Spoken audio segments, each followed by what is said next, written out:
ಎಲ್ಲರಿಗೂ ನಮಸ್ಕಾರ, welcome back to Sagar stories. ಮಗ, ಫಸ್ಟ್ ಆಫ್ ಆಲ್ ಎಲ್ಲರಿಗೂ ಶುಭೋದಯ. ಮಗ, ಇವತ್ತು Sunrisers Hyderabad is taking on Mumbai Indians. Rajiv Gandhi international stadium ಅಲ್ಲಿ ಮ್ಯಾಚ್ ನಡೀತಿದೆ. ಸನ್ ರೈಸರ್ಸ್ ಅವರ ಹೋಮ್ ಗೇಮ್. ಇವತ್ತು ಎರಡು ಟೀಮ್ಗಳು ಕೂಡ ಸೋತ್ಬಿಟ್ಟು ಬರ್ತಾ ಇದ್ದಾವೆ. ಅದರಿಂದ ಒಂದು ಸ್ಮೈಲ್ ಅಂತೂ ಯಾರ ಮಕ್ಕಳರು ಕಾಣಿಸುತ್ತೆ ಇವತ್ತು. ಇದರ ಸನ್ ರೈಸರ್ಸ್ ಹೈದರಾಬಾದ್ ಅವ್ರ ಮುಂಬೈ ಇಂಡಿಯನ್ಸು ಯಾರು ಗೆಲ್ತಾರೆ ಅಂತ ಇವತ್ತು ಹೇಳ್ಬಿಡ್ತೀನಿ. ಅದಕ್ಕೆ ನಮ್ಮ ಮುಂಚೆ ಚಾನಲ್ಗೆ ಸಬ್ಸ್ಕ್ರೈಬ್ ಹಾಕೊಂಡ್ರೆ ಬೇಗ ಸಬ್ಸ್ಕ್ರೈಬ್ ಹಾಕೋಣ ಮಾತ್ರ ಮರಿಬೇಡಿ. 300K ಆಗಬೇಕು IPL ಮುಗಿಯೋದ್ರೊಳಗಡೆ. ನಾವು RCB ಕಪ್ ಗೆಲ್ಬೇಕು ಅಂದ್ರೆ 300K ಆಗಬೇಕು ಅಂತ ಹೇಳಿದ್ದೀನಿ. ಎಷ್ಟು ಬೇಗ ಕಂಪ್ಲೀಟ್ ಮಾಡ್ತಿರೋ ಗೊತ್ತಿಲ್ಲ. ಬೇಗ ಯಾರು ಸಬ್ಸ್ಕ್ರೈಬ್ ಹಾಕೊಂಡು ನೋಡ್ತಿದ್ರೆ ಬೇಗ ಸಬ್ಸ್ಕ್ರೈಬ್ ಹಾಕೊಂಡು ಬೆಲ್ ಐಕಾನ್ ಕ್ಲಿಕ್ ಮಾಡೋಣ ಮಾತ್ರ ಮರಿಬೇಡಿ. ರಾಜೀವ್ ಗಾಂಧಿ ಇಂಟರ್ನ್ಯಾಷನಲ್ ಸ್ಟೇಡಿಯಂ ಅಂತ ಬಂದಾಗ ಇಲ್ಲಿ ಆವರೇಜ್ ಸ್ಕೋರ್ 170 ಪ್ಲಸ್ 176 ಇದೆ. ಸೊ ಆದ್ರಿಂದ ಇಲ್ಲಿ ಫಸ್ಟ್ ಬ್ಯಾಟಿಂಗ್ ಆಡಿದವರು ಒಂದು ಹೈ ಸ್ಕೋರ್ ಮಾಡುವಂತ ಲಕ್ಷಣಗಳು ಕಾಣಿಸ್ತಾ ಇದೆ. ಬಟ್ ಫಸ್ಟ್ ಬ್ಯಾಟಿಂಗ್ ಆಡಿದವರು ಗೆಲ್ಲೋ ಸಾಧ್ಯತೆ ಜಾಸ್ತಿ ಇದೆ ಅಂತ ಹೇಳಿದ್ರೆ ಆಲ್ಮೋಸ್ಟ್ ಒಂಥರ ನ್ಯೂಟ್ರಲ್ ಸ್ಟೇಡಿಯಂ ಆಗಿದೆ, ನ್ಯೂಟ್ರಲ್ ವೆನ್ಯೂ ಆಗಿದೆ. ಇಲ್ಲಿ ಬ್ಯಾಟಿಂಗ್ ಪಿಚ್ಚು ಅಂತ ಹೇಳೋ 65% ಬ್ಯಾಟಿಂಗ್ ಕ್ಯಾಟಗರಿಗೆ ತಗೊಬಹುದು. ಪಿಚ್ ನಾವು 35% ಒಂದು ಬೌಲಿಂಗ್ ಕ್ಯಾಟಗರಿಗೆ ತಗೊಬಹುದು. ಸೊ ಒಂಥರ ನ್ಯೂಟ್ರಲ್ 2 ಪೇಸ್ ವಿಕೆಟ್ ಆಗಿದೆ ಅಂತ ಹೇಳ್ಬೇಕಿದು. ಹೆಂಗ್ ಬೇಕಾದ್ರೂ ಶಿಫ್ಟ್ ಟರ್ನು ಆಗುತ್ತೆ. ಈ ರಾಜೀವ್ ಗಾಂಧಿ ಸ್ಟೇಡಿಯಂ ಅರ್ಥ ಮಾಡ್ಕೊಳ್ಳೋದಕ್ಕೆ ಆಗಲ್ಲ ಒಂಥರ. ಬಟ್ ಆದ್ರೂ ಕೂಡ ಚೇಂಜ್ ಮಾಡೋದಕ್ಕೆ ನೋಡ್ತಿರ್ತಾರೆ. ಟಾಸ್ ಗೆದ್ರು ಬೌಲಿಂಗ್ ಆಯ್ಕೆ ಮಾಡ್ಕೊಳ್ಳುವಂತ ಸಾಧ್ಯತೆನೇ ಜಾಸ್ತಿ ನನ್ನ ಪ್ರಕಾರ ನೋಡ್ತು ಅಂತ ಅಂದ್ರೆ. ಸೊ ಇಲ್ಲಿ ಒಂದು ಪ್ಯಾಟರ್ನ್ ಸ್ಟಾರ್ಟ್ ಆಗಿದೆ ಮಗ, ಗಮನಿಸಿದ್ರ ಅಂತಾನೆ ಕ್ಲೋಸ್ ಆಗಿ ನೀವು ಎಲ್ಲಾ ಹೋಮ್ ಗೇಮ್ಸ್ ಗಳು ಆಡಿರುವಂತ ಟೀಮ್ ಗಳನ್ನೇ ಗೆದ್ದಿರುವಂತದ್ದು ಈ ಸೀಸನ್ ಆಗಿರುವಂತ ಎಲ್ಲಾ ಮ್ಯಾಚ್ ಗಳನ್ನು ಕೂಡ. ಸೊ ಆದ್ರಿಂದ ಇಲ್ಲಿ ಸನ್ ರೈಸರ್ಸ್ ಹೈದರಾಬಾದ್ಗೆ ಅಪ್ಪರ್ ಹ್ಯಾಂಡ್ ಅಂತೂ ಖಂಡಿತ ಇರಬಹುದು ಅಂತ ಅನ್ಬೋದು ಅಷ್ಟೇನೆ. ಇಲ್ಲಿ ಮುಂಬೈ ಇಂಡಿಯನ್ಸ್ ಸಿಕ್ಕಾಪಟ್ಟೆ ಸ್ಟ್ರಾಂಗ್ ಆಗಿ ಕಾಣಿಸ್ತಿದ್ದಾರೆ. ಸಿಂಪಲ್ ಆಗಿ ಹೇಳಬೇಕು ಅಂತಂದ್ರೆ ಸನ್ ರೈಸರ್ಸ್ ಹೈದರಾಬಾದ್ ಕೂಡ ಸಖತ್ ಸ್ಟ್ರಾಂಗ್ ಆಗಿ ಕಾಣಿಸ್ತಾ ಇದ್ದಾರೆ. ಹೌದು, ಇಬ್ರು ಸೋತ್ಬಿಟ್ಟು ಬರ್ತಾ ಇರ್ಬೋದು, ಬಟ್ ಕ್ಲೋಸ್ ಗೇಮ್ ಅಲ್ಲಿ ಸೋತಿದ್ದಾರೆ. ಇಬ್ರು ಕೂಡ ಕ್ಲೋಸ್ ಗೇಮ್ ಅಲ್ಲೇ ಸೋತಿದ್ದಾರೆ. ಇವರು ಕೂಡ ಲಾಸ್ಟ್ ಓವರ್ ಸೋತಿರೋದು, ಇವರು ಕೂಡ ಲಾಸ್ಟ್ ಓವರ್ ಸೋತಿರೋದು. ಇಬ್ರು ಕೂಡ ಗೆಲ್ಲಬಹುದಾದಂತ ಮ್ಯಾಚ್ ನ ಒಂಥರ ಸೋತಿದ್ದಾರೆ ಅಂತ ಹೇಳ್ಬೇಕು. ಕೈಗೆ ಹಿಡ್ಕೊಂಡಿದ್ರು ಮ್ಯಾಚ್ ನ. ಆ ಮ್ಯಾಚ್ ನ ಅವೆರಡು ಮ್ಯಾಚ್ ನ ಒಂಥರ ಅವ್ರನ್ನೇ ಕೈ ಚೆಲ್ಲಿದ್ರು ಅಂತ ಹೇಳ್ಬೇಕು.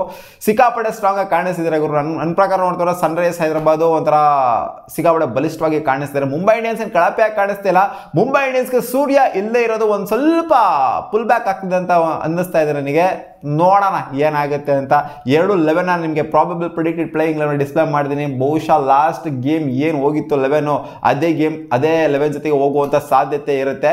ಇಲ್ಲಿ ಫನಿ ಥಿಂಗ್ ಏನು ಗೊತ್ತಾ, ರಾಣಾ ಅವರು ಮಾಡಿದ್ರಲ್ಲ, ಹರ್ಷಿತ್ ರಾಣಾ ಅವರು ಹಿಂಗೆ ಒಂಥರ ಕಿಸ್ ಕೊಟ್ಟಿದ್ರಲ್ಲ, ಸೆಂಡ್ ಆಫ್ ಕೊಟ್ಟಿದ್ರಲ್ಲ ಒಂದು ಮಯಾಂಕ್ ಅಗರ್ವಾಲ್ಗೆ, ಅದನ್ನ ರೋಹಿತ್ ಶರ್ಮಾ ಅವರು ನೆನ್ನೆ ಅವರಿಗೆ ರೇಕ್ಸಕ್ಕೆ ಬಂದ್ಬಿಟ್ಟು ಮಾಡಿದ್ರು. ಹಿಂಗೆ ಮಾಡಿದ್ನಲ್ಲ ಅವರು ಹೆಂಗೆ ಅಂತ. ಸೊ ಇದೊಂಥರ ಫನಿ ಆಗಿತ್ತು ನೋಡೋದಕ್ಕೆ. ಸೊ ನೋಡೋಣ ಇವರಿಬ್ಬರು ಯಾವ ಥರ ಕಾಣಿಸ್ಕೊಂತಾರೆ ಅಂತ. ಇಬ್ಬರು ಓಪನರ್ಸ್ ಮಯಾಂಕ್ ಅಗರ್ವಾಲ್ ಮತ್ತು ರೋಹಿತ್ ಶರ್ಮಾ ಅಂತೂ ಲಾಸ್ಟ್ ಮ್ಯಾಚ್ ಸಖತ್ತಾಗೆ ಪರ್ಫಾರ್ಮ್ ಮಾಡಿದ್ರು. ಬಟ್ ಅದನ್ನ ಕನ್ವರ್ಟ್ ಮಾಡೋಕ್ಕಾಗಲಿಲ್ಲ, ಫಿನಿಶ್ ಮಾಡೋದಕ್ಕೆ ಆಗಲಿಲ್ಲ. ಮಧ್ಯದಲ್ಲೇ ಬಿಟ್ಬಿಟ್ಟು ಹೊರಟೋಗ್ಬಿಟ್ರು. ಇಶಾನ್ ಕಿಶಾನ್ ಮೇಲೆ ಇವತ್ತು ಎಕ್ಸ್ಪೆಕ್ಟೇಷನ್ ಜೋರಾಗಿರುತ್ತೆ. ಲಾಸ್ಟ್ ಮ್ಯಾಚ್ ಡಕೌಟ್ ಆಗಿದ್ರು. ಈ ಮ್ಯಾಚ್ ಅದೇನಾಗುತ್ತೆ ಅಂತ ಗೊತ್ತಿಲ್ಲ. ಹಾರ್ದಿಕ್ ಪಾಂಡ್ಯ ಮೇಲೆ ಇನ್ನೂ ಎಕ್ಸ್ಪೆಕ್ಟೇಷನ್ ಜಾಸ್ತಿ ಇದೆ. ಕ್ಯಾಪ್ಟನ್ ಆಗಿ ಗೆಲ್ಲಿಸ್ತಾರ ಅಥವಾ ಸೋಲಿಸ್ತಾರ ಅಂತ. ಯಾಕಂದ್ರೆ ಕ್ಯಾಪ್ಟನ್ಸಿ ಒಂಥರ ಹೆಂಗೆ ಅಂದ್ರೆ ಫ್ಯೂಚರ್ ಕ್ಯಾಪ್ಟನ್ ಥರ ನೋಡ್ತಾ ಇದ್ದಾರೆ. ಇಲ್ಲಿ ರೋಹಿತ್ ಶರ್ಮಾನ ಕ್ಯಾಪ್ಟನ್ಸಿಯಿಂದ ಬೇರೆ ಇಳಿದಿದ್ರೆ, ಇಲ್ಲಿ ಬ್ಯಾಕ್ ಟು ಬ್ಯಾಕ್ ಮ್ಯಾಚ್ಗಳನ್ನ ಸೋತೋಗ್ಬಿಡ್ತು ಅಂತಂದ್ರೆ ಕ್ಯಾಪ್ಟನ್ ಆಗಿಬಿಟ್ಟು ಗುಜರಾತ್ ಟೈಟನ್ಸ್ಗಾದ್ರೆ ಎಲ್ಲ ಮ್ಯಾಚ್ನ ಗೆದ್ಕೊಂಡು ಹೋಗ್ತಾ ಇದ್ರು. ಇಲ್ಲಿ ಫಸ್ಟ್ ಮ್ಯಾಚ್ನ ಉಡಾಯಿಸ್ಕೊಬಿಟ್ರು. ಸೊ ಸೆಕೆಂಡ್ ಮ್ಯಾಚ್ ಏನಾದ್ರು ಉಡಾಯಿಸ್ಕೊಂಡ್ರು ಅವರ ಕಾನ್ಫಿಡೆನ್ಸ್ ಲೆವೆಲ್ ಇದೆ ಸ್ವಲ್ಪ ಮಟ್ಟಿಗೆ ಆದ್ರೂ ಕುಗ್ಗುತ್ತೆ. ಬಟ್ ಹಾರ್ದಿಕ್ ಪಾಂಡ್ಯ ಇವೆಲ್ಲ ಅಂಟದು ಇಲ್ಲ ಅಂತ ನಮಗೆ ಗೊತ್ತು. ಹಾರ್ದಿಕ್ ಪಾಂಡ್ಯ ಎಲ್ಲ ಬಿಟ್ಬಿಟ್ಟಿದ್ದಾರೆ.